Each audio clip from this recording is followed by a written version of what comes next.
Hello, everybody, and thanks so much for sticking around for this Q&A for The Gig Is Up, which is playing as part of the 2021 Independent Film Festival Boston. We're looking forward to a great conversation today, so I want to bring up some very special guests. First, the director of the film, Shannon Walsh. Hello, Shannon. Hello. And then I want to bring one of the subject matter experts who's participating in the film, Mary Gray. Hello. Hi, everybody. Thank you.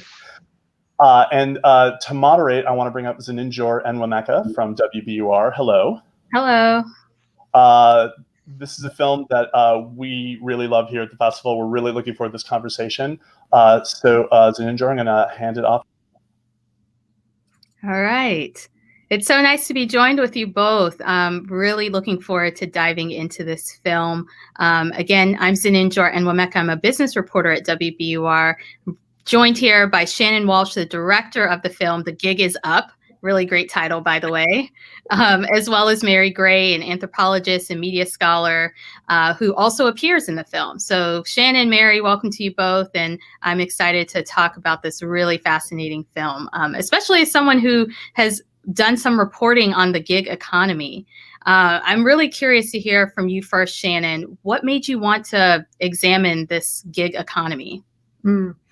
Thanks so much, and thanks for moderating and having us at this festival. We're thrilled to be here and to share this with audiences there in Boston as well. So yeah, I guess the impetus, I've always been fascinated with contemporary capitalism and how it works and how it doesn't work for people. And I think throughout all of my work, whether it's my academic side or my directing, I've always been curious to kind of get behind the story and the illusions that we're often sold about what's really happening and hear from people who are directly affected. And I think the gig economy, the kind of tech revolution, had been capturing my imagination for a while as this site of, once again, a promise of a liberated, some kind of a liberated time where we would all be equal, even though there was no evidence that that was actually happening in the world. And so that really propelled me to kind of pull the curtain back and talk to the people who were actually directly impacted by this economy and what they had to say about it. Yeah, and we should know, this film really focuses on, as you said, these tech-driven platforms. So like Uber, TaskRabbit, all of those sorts of things. And now, Mary, I know that you've written about this technology. How would you say it has transformed our society?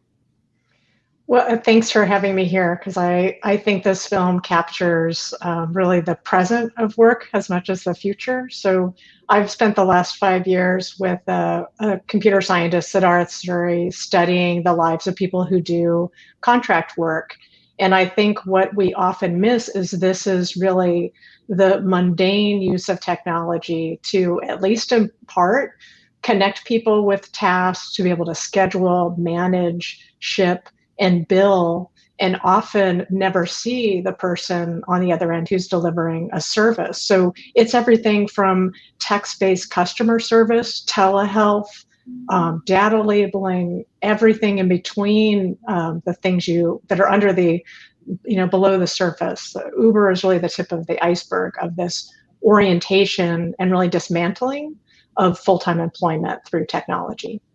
Yeah, and I definitely want to get into that.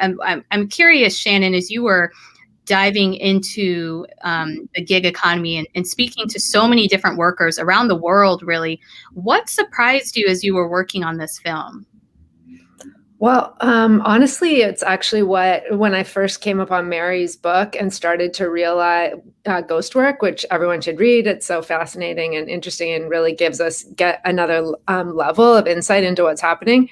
But I really didn't understand the extent to people kind of working in the shadows of this economy that really were not being talked about at all. And yeah, and I think, definitely in the film when we go to Nigeria, like I was so interested, it was such an interesting contrast to see, we see Jason in the film and someone like Mitchell in Nigeria. And I loved there's something about that story on one hand, you see a globalization of work that is bringing everyone to the exact same level, and the really high skill level of a lot of Nigerians, for example, that I met who are selling labor on the tech market. At the same time, Mitchell taking so seriously the tasks that he was asked to do. You can literally see on camera the creativity and the human insight that he was pouring into these tiny little tasks, like just with such honesty. And then Jason on the other side, kind of like, using this kind of hustle gig mentality of like, how do I sell myself as something to get the job? And I think little moments like that I just found really, really fascinating. And I'd been interested in how like the globalized economy, what we used to talk about in the 2000s of like, sweatshop labor elsewhere and this kind of displacement globally of work itself. And this, what I really was surprised by was how flattened it's become in terms of what people are doing in different places, working for literally the same companies, often making the same wages all over the world. So that was really, really interesting and surprising, I think, to me for sure. Yeah, I mean, that really stuck out to me in this film. And I think what's interesting about the point you just made about making the same wages, I think what we also saw was how drastically different that was in the context of each of these countries. So what that meant in terms of cost of living, healthcare, or even getting access to healthcare. I mean, that was really something that stuck out to me. You have, in one country, a worker being excited about a $2 job. And in another country, someone saying, oh, I would never even waste my time with something that's only 50 cents or $1 or whatnot. That was just so striking to me. And I think, Mary, you talked about this idea that surprised me too, ghost work. Not something that I have come across as much, that there's all this sort of hidden work that's being done by people. Can you sort of expand on that concept and why it presents a problem? Because I think most people think, I just have my smartphone, I push some buttons, someone comes, and that's the concept that most people have of the gig economy. But you in this film really talked about this other side of it that doesn't get as much attention. Well, we titled our book Ghost Work, and in many ways, I think Shannon really represents this world that most consumers would never see, because these are the kinds of task-based jobs that are part of a long supply chain, if you will, and it is global, that is necessary to be able to deliver a service. So the one I love to pick up and use as a point of reference that is in the film is content moderation. 3 years ago, if we had been talking about content moderation, I think most people would have assumed, understandably, that that's just tech doing its job and that it's all automated. But it turns out it's actually quite difficult and arguably technically and interactively a hard problem to be able to spot something that needs to be removed immediately. So many tech companies have organized their processes around everything that can be automated, great, automate it, and then slip a person into a loop, into a moment where a judgment call needs to be made. So we have examples throughout the book of interviewing hundreds of people after surveying thousands of people who do this kind of task-based work to show, like so many office jobs, there are myriad people who are tucked between different parts of the process, from event planning to producing a radio show, who are instrumental, but only for that one production. And then you're off to the next production. Mm-hmm. Right. I just want to jump in on that too, Mary, because I just, the thing too that I loved about what I learned from like working on the film and also understanding your work better was this idea that human creativity and human intelligence is never going to not be needed. And I think that's the big illusion of tech, is that somehow we're disposable. Like literally, even when we die, we can like be an AI and something, like that literally human life and ingenuity is like not an essential feature. And that is like categorically wrong. And there is no like near future in which we won't need humans in the mix here to be working with technology. I think that's a really important part of the tech element of this gig economy that we've maybe seen in other ways previously, where people are filling in gaps. But here it's also this tech kind of inability to completely work without people, right? That's right. I mean, and we use ghost work really to describe work conditions. It's not a niche job. It's definitely not something that goes away with artificial intelligence. It's actually all the things that are left that require what humans do best, which is respond quickly, creatively to situations that have no priors. That's what computer science calls all of the judgment calls that are used to develop artificial intelligence. They completely depend on, did you have a large collection of prior decisions to make an automated judgment? If you're in the realm of not having clarity about what should you do next, it requires a person. And I think to Shannon's point, we have all been both intentionally and I found out through interviewing people in this business, because they believe it, that all along we've thought, well, sure, certainly the robots are going to come and fold our clothes. It's actually really hard. And you're talking with, I'm sure you've come across this in your business reporting, you talk with folks who are true believers who just are like, no, just give me another shot. And for these kinds of tasks that require sensitivity and particularly empathy to respond to another human being, there's an endless global string of this kind of service work. This is the new service economy intersecting with information. Yeah, I mean, and that's the thing. It's, there is this idea that the robots are coming, they're going to take over all of these tasks, but it turns out human beings and imitating humans were quite complex. There's certain things that a machine or a robot just can't do that we can do. And I think what's so interesting about the points that were made in this film and this idea, this ghost work, these, all these humans that are really working in the shadows for very minimal pay. I mean, one of the scenes that I thought was interesting, I believe it was when in Nigeria, and you could see him scrolling and you saw like 10 cents, 15 cents, 20 cents. I mean, no one would sign up, go and apply for a job at a company where the salary they said was 10 cents an hour or whatever it was, or 10 cents for this job.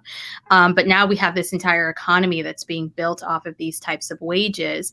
And I wonder too, what you all think of this idea. It sort of seems as if that part of the reason why these types of jobs are able to thrive in the shadows is sort of this deference that we tend to have for technology. Mm-hmm. Is that something that you found in talking to people or in your research? I mean, I would definitely say, of course, and that's raced and it's classed, and like, why does like a bunch of white guys in Silicon Valley just like trust them? They're clearly smart and they're going to figure, and they're going to be doing a good thing and everything. Like, big blind spot in terms of that, and also like people making piles of money you feel like, oh, I should trust them. They must be smart, and I think there's definitely that. So there's definitely a part of it that comes there. But I think also, and just to your first point, I think that idea of like, who would take these jobs? I mean, a lot of people often would say, well, why don't you quit? Like, do something else. Like, why would you even do something like that? And it's hard to explain the complicated web that brings people into this work and then gets them stuck in it. But I did try to emphasize a bit in the film about how, and I think all of us can relate when we pick up our phone to check, wait, did I get a notification? Of the addictive elements of having to hustle for the next gig, the next, like the bing, bing, bing kind of that drive, almost casino-like structuring of, in this case, work life. We've seen it with our social life, like how toxic it can be to kids and to ourselves and our mental health. But imagine that your livelihood ends up and when do you pull out of that to do something else, to find another, once you've kind of fallen in? And a lot of people, there's no way they can get out for a myriad of reasons, from taking care of others and all that. So I think that there's like those two sides of it too, like big tech has done a really good job job, both convincing themselves and us, because I think Mary's right that a lot of good intentioned people are not necessarily expecting this is the outcome. But yet here we are, that there's this structuring of the way that we've been using technology is deepening, I think, the crisis that we're seeing in the erosion of this kind of work, and why people are also getting hooked into it in ways they can't easily escape. Yeah, I mean, I thought that was really interesting, just seeing the different types of workers that you were able to capture, who shared their stories and how they got into it. I mean, there's so many different circumstances that lead people down that path. I mean, there was, the guy who had a criminal record, folks who, maybe they're in a country or an environment where there just aren't a lot of work opportunities, and you just have to hustle to find whatever you can find. And there's a lot of competition. I thought that was really interesting. Mary, you were going to jump in, I think. So. Well, you hit it right on the head, because I think what's so important about Shannon's documentary is it shows globally what are people's options. And we're used to striving for, let's get back to good full-time jobs. Well, most of the world has never had direct access to structured formal employment. And that's not something to give up on, but it's also so important for us to reckon with. So much of our economy is organized around the legacy of colonialism. Like we're still trafficking and labor arbitrage. If I can find somebody cheaper somewhere else, then I'll have them do it. That comes to a head, and really we're faced, looking in the mirror quite literally when it comes to knowledge work, information work, where you could hire somebody who is just as fluent in the language you speak as the company originating a particular service, and it needs to be localized. It needs to happen in that country, in that space. So what's the fair wage? We have to have a really hard global conversation about what does it mean to have equity in wages and a ground floor, if we're going to build our economy, which we have been for really the last 2 decades, out of knowledge. Like we're not just building chairs and cars anymore. That is the one place where robots can do a pretty good job, not great, but it's reckoning with, we are now all sharing in circulating information, and that will come with a different price tag, but it also means we need a new social contract, because everything we built to take care of people was built on the idea of, you're going into a factory, you better make sure your arms stay intact. And very important things, but they don't apply in these service economies. And we need to rethink, how do we value people in service to other, not just building a thing, but caring for someone, whether it's caring for the information they read online or caring for their delivery. Mm-hmm. Yeah, it was so interesting in this film just to see how, there were some differences in terms of how things played out depending on which country or community or town that the worker was from. But there were also just some similarities, and it felt like everyone was sort of caught in this cycle, as we sort of said at the top, the gig economy was this sort of promise of this, flexibility, easy money, that people didn't often find in traditional jobs. But this film really shows the other side of that, where you have workers that aren't considered employees, they're contractors. So that means they don't get any benefits. So there's no health care. The wages are really low. And what was interesting too is to just see how grueling and demanding the work was, and in some cases very dangerous work. And so I'm curious, what would you say needs to be done to address these issues? I think, Mary, you were sort of touching on that, but what are some things that that maybe, customers, the folks who are on the other side of the smartphones and these apps should be thinking about or pushing for to really address this new economy? Well, I mean, one of the great things that I learned through making the film is workers around the world literally are mobilizing and literally in your city, there are people who are organizing, and it's maybe the biggest. I'm saying this without data to back it up, but I feel like it feels like the biggest swing towards a global workers movement that we've seen in a very, very long time is happening like literally just starting, right? Like it's really budding right now. And I mean, the reclassification of work, of this kind of what the work is something that definitely Uber and delivery riders are asking for. And I think that so I think there's some very concrete demands in those realms about how is work classified, what is the relationship and responsibility of the employer to the actual employees if they're going to be available at all times and they're going to be penalized if they're, there's such a range of things. So I think as consumers, we have to both be paying attention to what are the actual demands on the table and are these companies actually following any of that? And on the other side, I think, unfortunately, and I don't come down hard one way or another in the film, partially because, as Mary just said, this is like a really new terrain that we're asking people to be also available to us.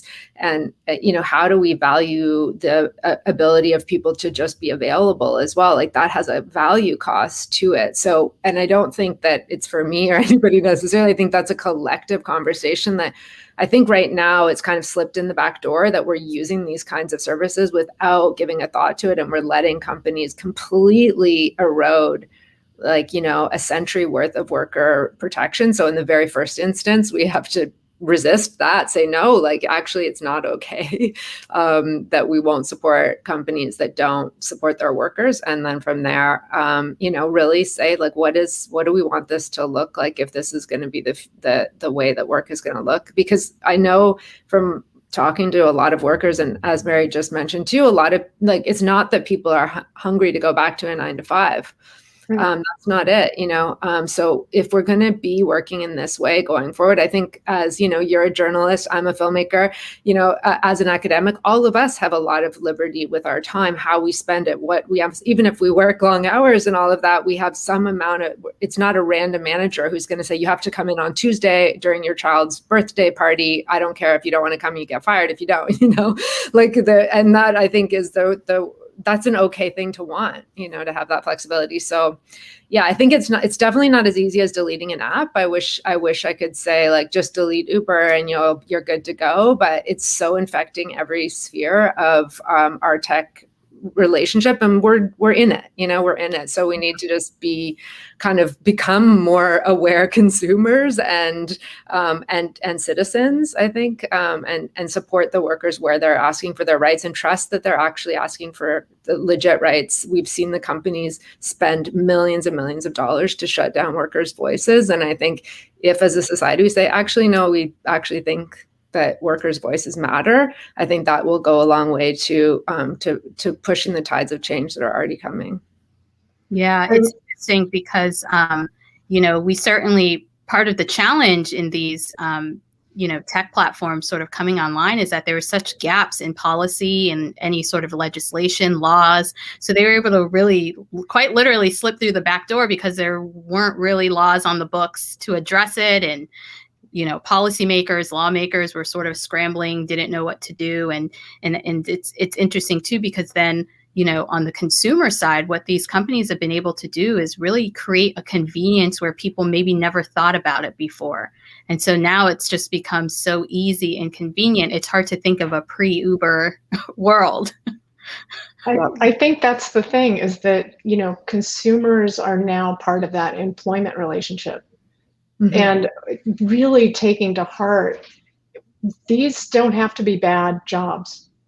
It's a very heterogeneous workforce because it's an open call. It means anybody who wants to pick up this particular kind of work or doesn't have any other options can do that. They can do that if they sign up for an account. That should not be a bad thing. And it's a bad thing precisely because, as you noted, we have a history of not valuing people working on contract, not knowing how to value people who are contingent, because we equate somebody working contingently, working, on demand as less valuable. And if we're talking about, nursing or teaching or anything in education broadly, certainly anything in health broadly, we've already been shown through a pandemic that there is this urgent need in the moment, and there might be a break in the heat of everything, but you still need somebody to show up. Mm-hmm. That's exactly the structure of this economy. We're not paying for the one person who takes us to the airport. We're paying for people who are waiting to be, and are available to us. This abundance to pick us up if we decide we're leaving in 5 minutes. And so the options are convince every consumer that they don't want that kind of convenience. And for some people, it's perhaps because they're juggling other constraints on their time, or make that a habitable approach to work. I would rather work on that second vision, because to Shannon's point, people are trying to achieve three things. They're trying to control their time, they're trying to control what they work on, they're trying to control who they work with. That was the one constant. As heterogeneous as this workforce is, the three things people were trying to achieve are the things that, as Shannon noted, we probably get to achieve in our day job. Mm-hmm. So why not work toward creating work environments that support people having access to those things that make us more productive, that make our lives sustainable. Wow, that's so interesting. And I mean, when we're talking about that that strategy of making the work better, making that environment better, is that putting pressure on companies themselves? Is it government? Is it up to local government, state government, federal government? Is it laws? It's going to be all of that for sure. Like, definitely we need legislation. And I think in the US, like, there's already moves in that direction in different places. But the companies, we've had judicial wins where the courts are siding with workers all over the world, and the companies are just appealing, not doing it, leaving. Like, so there's a point at which that strategy, they've got to pay for that, but we also see a lot of worker collectives, like people taking back the apps, other companies trying to do equitable, like in terms of like the surveys and all that. You can see it's a researcher's nightmare when you see Jason on that survey saying he's a Black Republican, you're like, oh my God, like, how bad is the data that we're getting? If this is like, if people are getting paid pennies for it, how on earth, so there's people working on those. I have the same question. Right? Exactly. You're like, oh my God. You can rely on that data if people are just hustling and doing what they have to do just to make money. Oh, yeah. I mean, in the moment, I was so shocked, but then I was like, of course, right? Yeah. Like, you're trying to make money. How do you get called back to these lucrative positions? You say what they want you to say. And we know that as like, pay people up front for information for exactly that reason, for in a doc or in a news piece, there's ethics around that, right? So, and like even universities have been finding ways to use Mechanical Turk as a survey mechanism. So they're just all to say, like, from the side of the drivers, delivery folks, and also on the kind of ghost work side, I think there are alternatives being built. Again, it's like that technology can be built equitably. That is like what Mary's saying, you just need to sign up for an account. Who's controlling the accounts? I think there's a lot of possibility. I remain optimistic as well that there's potential here for things to happen. And to be honest, it was also extremely heartening to see like so many felons in the US when you see this huge incarceration population who are basically shut out of the employment sphere, be able to find work like as they should, and people caring for elder parents and, like all kinds of things like that. And I think that there's and people in places exactly where there's not traditional employment options, but who are like super smart and have a ton to offer. So yeah, in all those ways, I feel like there's optimism to be had as long as we get conscious about it, because it could be also horrible. Like, I think we're really at a crossroads right now. Yeah. Yes. In some ways, we're at the very beginning. I feel like that's, the thing that keeps me hopeful. It's like we are literally at the very beginning of recognizing, oh, people are working here. They're not just like playing around or it's a hobby. Like work or, when we legitimize it and when we really start tuning into, oh, this is economic activity for people, respect, like give dignity here, like show dignity to people working very hard to earn an income and to be able to say you shouldn't have to work that hard and it shouldn't be left to the market. I mean, I feel like the most important lesson is there's no history, no empirical evidence that the market ever took care of work conditions for those who needed relief. It really will require all of private sector, public sector workers themselves and citizens brokering a deal. Like, what's our new social contract? And at the conclusion of the book, it takes a stab at some recommendations. It doesn't do justice to what I hear the workers say themselves in Shannon's film. I mean, they're very clear. What do they need? They need security in certain areas so that they can be available to others. Yeah, I think the line that really stuck out to me that sort of captures all of this was when someone said, "We've replaced the tyranny of the boss with the tyranny of the algorithm." And that was just like, whew. Yeah. And it is. It's quite terrifying. And I think like in a little, like for people who are maybe watch the film and go like, but I want to do something straight away, like beyond getting educated and stuff, it's also like, do not give bad ratings on these apps, like ever. It's just not worth, like, unless like something horrifying has happened, I don't think people understand that they're literally cutting out someone's livelihood by doing that. And tip well where you can. And you know, I do think that those types of things can at least dismantle a little bit of the extremely punitive system of working for an algorithm with no recourse at all that I don't think many of us know we're part of nor want to be part of if we realize it. So, and like, tell your friends, you know, that you might be losing someone a job because you're in a shitty mood, you know, and I think it's not fair. Yeah, that part of the film was really interesting and compelling. I mean, just about how just the consequences of a rating and also just when, you know, an accident or something happens that's, you know, outside of the worker's control, whether someone's delivering food and then they just get cut off or deactivated without even a conversation to kind of explain what happened.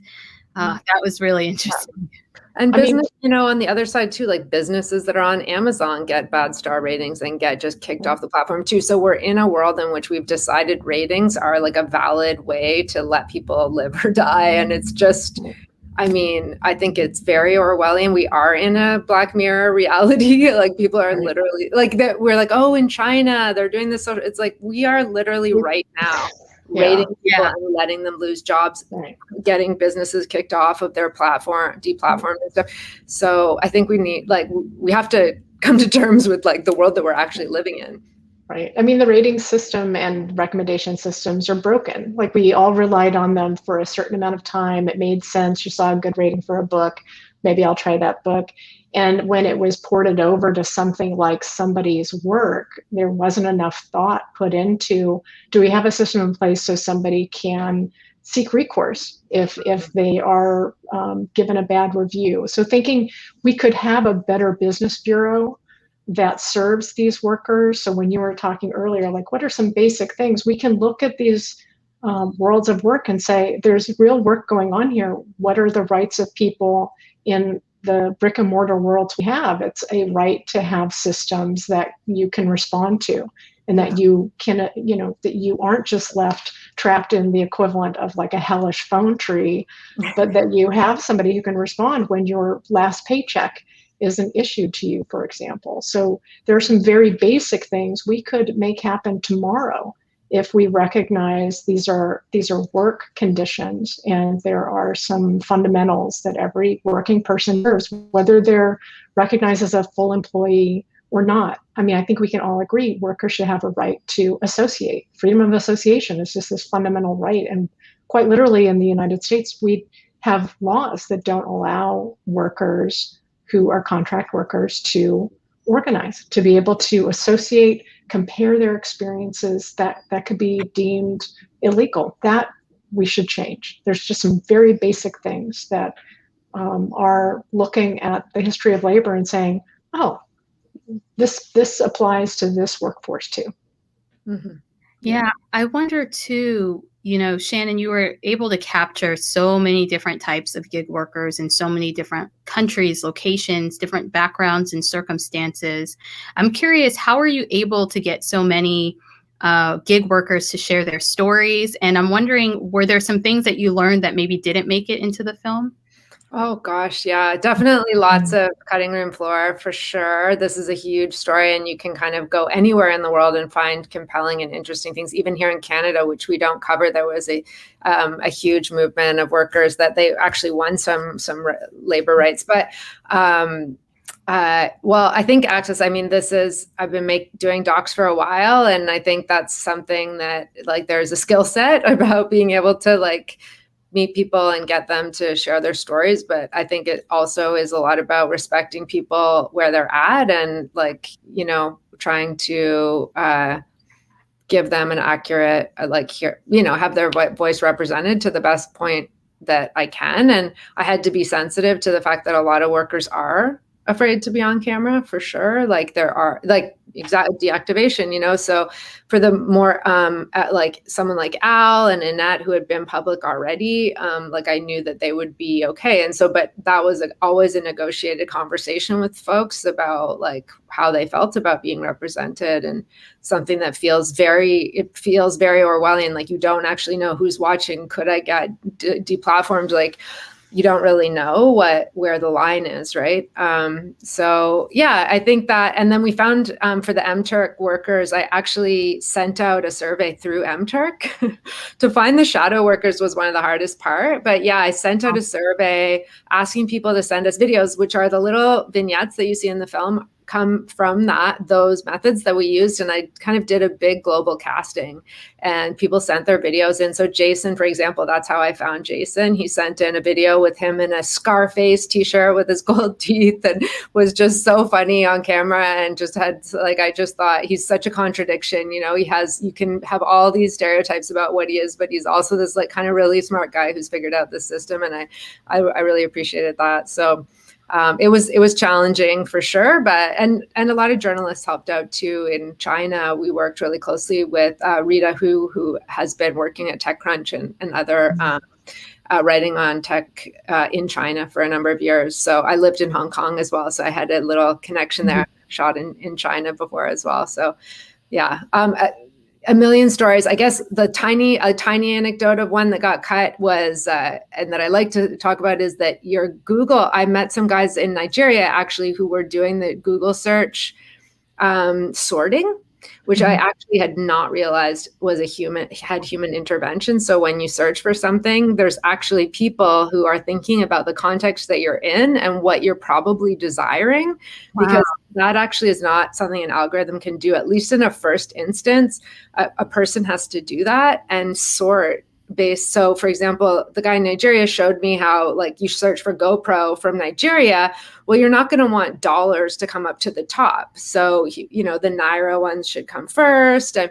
And what are some of the better shops? Like, you know, so there's actually people behind the Google searches that you're doing, and other things like those types of searches that we just absolutely believe are being done by algorithm have human fingerprints all over them. And that was really interesting. And I wish I had more time to go into that, and the high skilled work that a lot of people are doing on these platforms, which I didn't talk as much about, is really fascinating too. So there's so many, this is a very intro-y film. And I think there's so much more to explore in this domain, and I hope more people make work about it. And yeah, that's so interesting. And I love that you used one of the platforms to get people on that platform to talk about the platform and their experiences on it. Yeah, we're like, wait a minute, we have like, there is this revelation that you have where you're like, oh my gosh, any one of us right now, if you have money, have a like thousands of people right at your fingertips on a platform. And it's actually shocking and fascinating what we could do with that if we used it in a good way and paid people well on that, because you can set your own prices, and we paid people well for sending in those videos. So yeah, well, one of the things that was great in the film was we got to see some updates and a little bit about some of the workers, especially as the pandemic really began. I'm curious if you've been in touch with them since then, if there are any updates on some of the folks who we met in this film. And then the question for you on this, Mary, is how should we be thinking about these kind of broader issues we've been discussing in the context of now this COVID-19 pandemic? Mm-hmm. Yeah, I mean, Jace, I'm in touch with everybody, and Al and Annette have come to some question and answers too about the film. Annette had to pivot to Uber Eats when Uber dried up, and has, found some positives in there, but continues to be working for workers' rights. Al has really, as you see in the film, had a lot of difficulty and is organizing. I saw him making placards today to get out on the streets. So he's, continuing to fight for workers' rights as well. They lost AB5, as I think a lot of people, Uber organized against the workers. And so they're in yet another round of trying to recapitulate. He's a bit discouraged from that. I think it's really daunting to see that. But, actually the film, he said to me since, I can't believe that people are organizing all around the world and that this many people are facing the same. And that's really catalyzed him. He was quite inspired by that. Jason's mom died, as you know, and he's been still working on the platforms and he said he did better. There was a lot more surveys about people's experiences during COVID. So he was working. So some of the people working on those type of platforms were doing did quite well.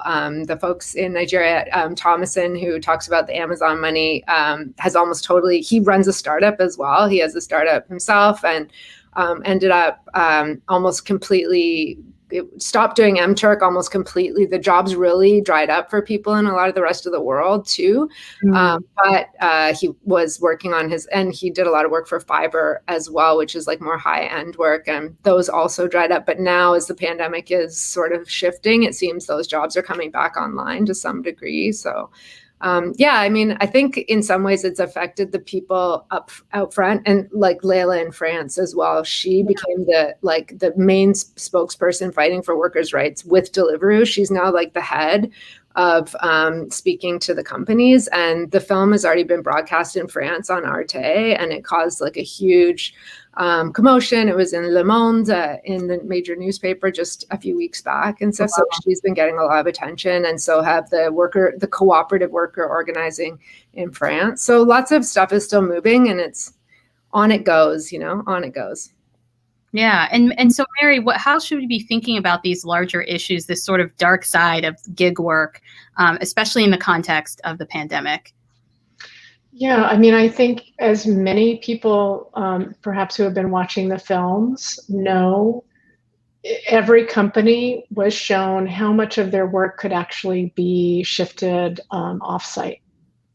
So if you're part of a company that figured out like, oh, this newsletter, the production of this event, the management of a particular database, or this kind of telehealth, this can all be done by people who don't come into my office. That's where we're headed. That's where we were headed before the pandemic.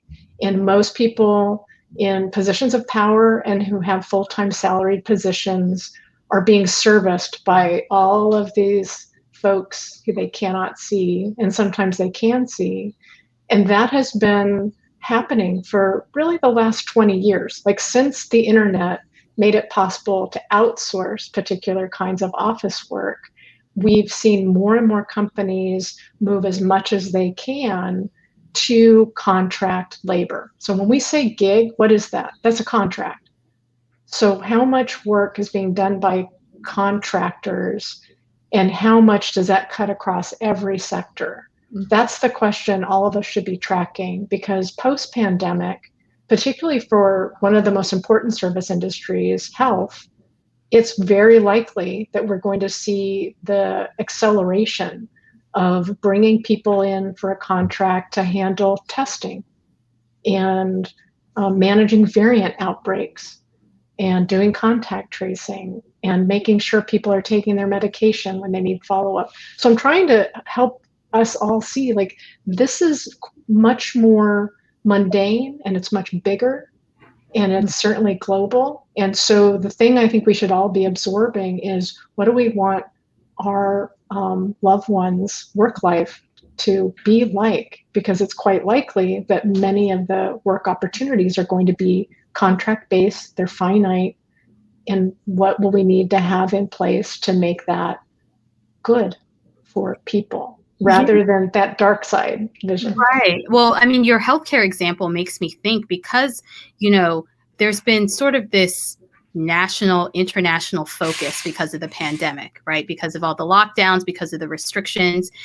And I wonder if the other side of this potential future where we might see more contract work coming out of the pandemic, if there will also be an opportunity to improve those processes and conditions, just as we've sort of seen kind of touch and go in this pandemic in terms of, you know, rolling out testing, rolling out vaccines. We've kind of seen things go up and down, but we've also seen extra attention and effort to improve those processes and those systems. I wonder if that will translate to that contract work side of things. We have to make it translate. Yeah. I mean, this is the reality, and that's why having workers organize and why it's so important to be thinking that it's not just about organizing for someone who's working the most hours. It's about organizing so that anyone could come in and out of these labor markets and contribute and try and figure out, is this what I want to be doing with my time? Mm-hmm. So it's what will orienting to the possibility of working on a contract look like, and how do we very proactively make that a good thing? Because in the absence of making it a good thing, it's going to continue to slide downhill. Mm-hmm. And it will drag all of us, because more and more of us, particularly globally, as has been the default, will not be working in a full-time employment relationship. And there's some real basics in the US. The implications are quite clear. It's like, gosh, everybody needs to have access to healthcare, whether they have a full-time job or not. That's mm-hmm. not a perk. That's a public health necessity. And we've seen that this past 14, 15 months or so. Yeah. And that's not like where there's universal healthcare, where there's universal basic income. And so like that, like you see the sense of how, if this is how we're shifting the way that some of those baseline protections and places that have those that also are doing this contract to gig based work are living it in a different way, like in Scandinavia, for example, even though there's a huge debate still active there about how that's going to look. So yeah. And I think the other thing during COVID, that while making the film, we obviously didn't know that this was going to happen, but to see like the way that people have woken up, at least from their delivery folks, about those are frontline workers providing essential services. These are quite like necessary and are really kind of important. A lot of Annette, in the last time we had her on, she said she saw tips increase, you know, during the pandemic. And there was this general feeling of, oh, wait, these workers maybe are doing something that we care about. So, you know, I think in that way that the film coming out now, I hope like wakes people up to that. There's so many like issues around Uber and all of those, like there's a million other issues we can talk about, but focusing on this like platform-based work and what that means, because I think, you know, yesterday I was on a walk and the guys beside me were talking about why do we need to pay for office space anymore? We can't get away from our salaries, but, you know, displace the costs of back to workers. That's the model, right? Like if you have to pay for your space and all that, your healthcare and everything like that, of course, businesses are going to want to do that. And we've now just lived in a world in which we said, well, we did kind of manage it. So how do we like say, well, no, actually, we're not going to let you displace all of that back onto us. So it's a labor movement that's much broader than people riding bikes or driving Ubers. We're all going to, I think we're all have a certain amount of threat that this is like a model going forward. And, you know. And can I just say, like, even for anybody who, you know, hates Uber or hates a specific platform, we can take down that one platform. It's Napster. We're at the, you know, the very beginning of the equivalent of streaming video and audio. Mm-hmm. That is not going to stop because we as consumers don't want to stop it. So we want service economies that deliver what we want 24/7. So we have two options. Consumers would have to stop wanting that, or we'd have to make that habitable as a form of work. We haven't done that second thing, but we could. And I think it's really wrestling with what's resetting the bar look like? Mm-hmm. Because if we get rid of Uber, there's another company across every single sector that's right there and just doesn't have a bad reputation yet. That is, you know, effectively doing the same thing, working with the policies or lack of them.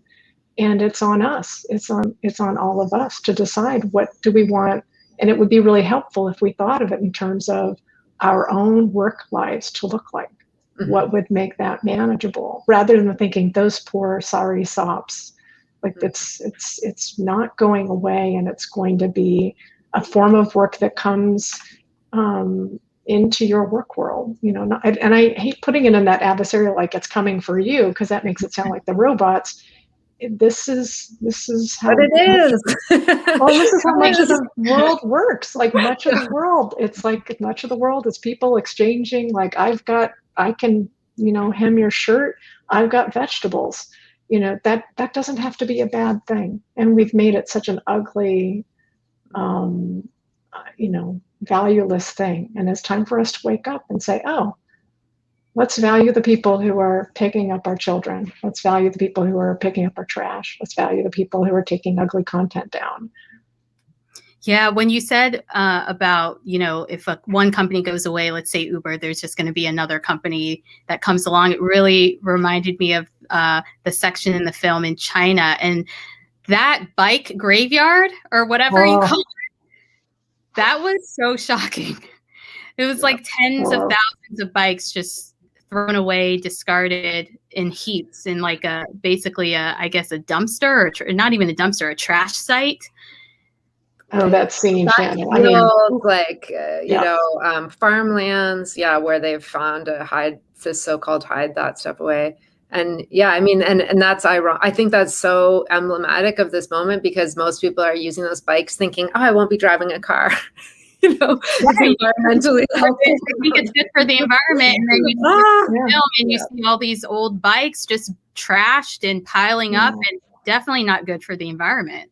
No, and China's so fascinating because really they're a bit ahead of where we are, not massively, but they've been doing this longer. And the service, the idea that all service can be provided through apps is really, really deeply entrenched there. But yeah, the bike graveyards chilled me to the bone as well. It was just wow. I mean, you don't want to get too pessimistic. I enjoy this conversation because I think we can think future and we can think in positive ways. But there's a lot of, and I really believe in Gen Y. I believe in the generations coming up they're the ones who are really looking at not only do they want this kind of work because they do see themselves in a more diverse way and their relationship with the world, but I also do really believe that they're have the attitude and respect for the planet as well as each other that I think could really carry us further. So I do have hope on that front. Yeah, well, speaking of hope, to wrap up here, I'm wondering from you both, what is it that you hope people take away from this film? Oh, for me, definitely it's that, I just hope that they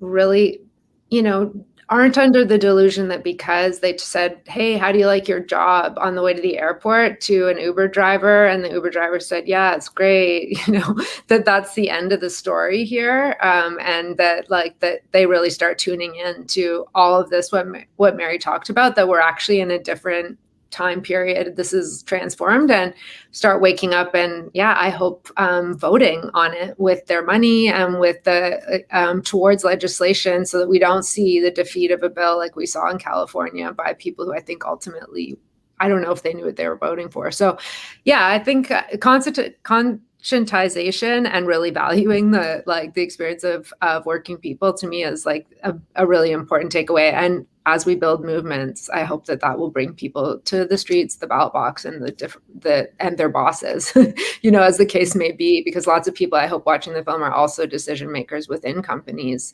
that can say, well, if we're going to, you can make a decision about the way you're going to treat this kind of work. As you see with Priag Narula in the film with Lead Genius, they thought about a different model, and they're using that model. So those are some of the things I think could be great.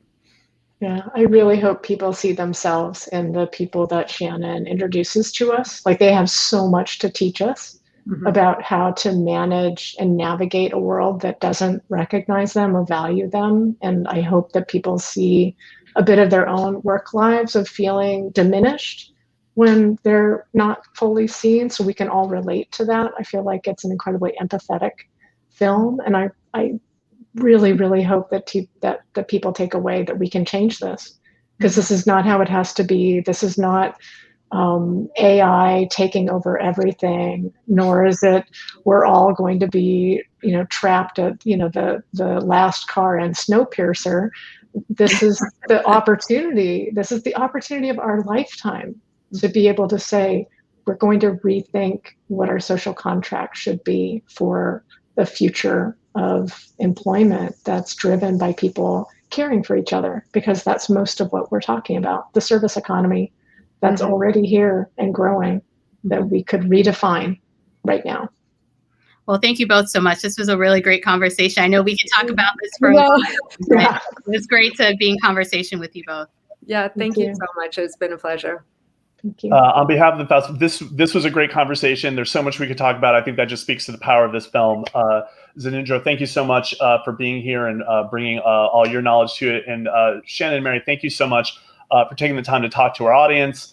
Thank you for sharing your film, and most importantly, thank you for the work you're doing. We truly appreciate it. Thank you. And to everyone watching, thank you for joining us, and take care.